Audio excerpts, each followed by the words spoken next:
done, how they've succeeded.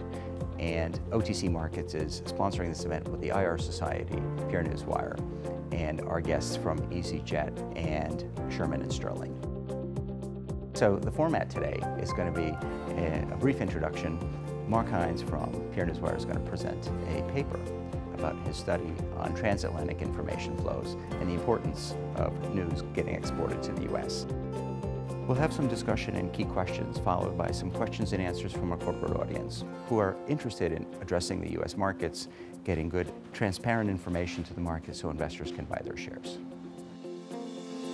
I find it's very interesting to learn the detailed work PR firms or professionals do to help to promote the shares. Most of my clients are small, medium cap, so they usually have small budget in terms of spending and investing in the communication with the shareholders. I think if they got to know what the PR professionals do exactly, the efforts spent, they probably will consider, and this will get into a circle and everyone will benefit.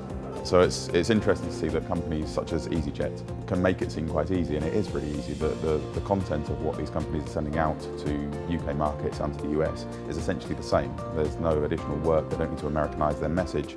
The difference is where they're sending it and who they're targeting. So I think the highlights of the event were really, the questions that came out and some of the responses around getting issuers to feel more comfortable that they can access the U.S. market, that there are ways to do it that don't require a lot of time and effort, that the legal and regulatory environment in the States has changed such that there's a lot less to worry about in terms of litigation risk and saying or doing the wrong thing. And I think, as we continue to drive that message, I think issuers are going to have a lot more comfort and a lot more desire to find the means necessary to grow their investor base in the U.S. and be able to do it in a much more efficient manner.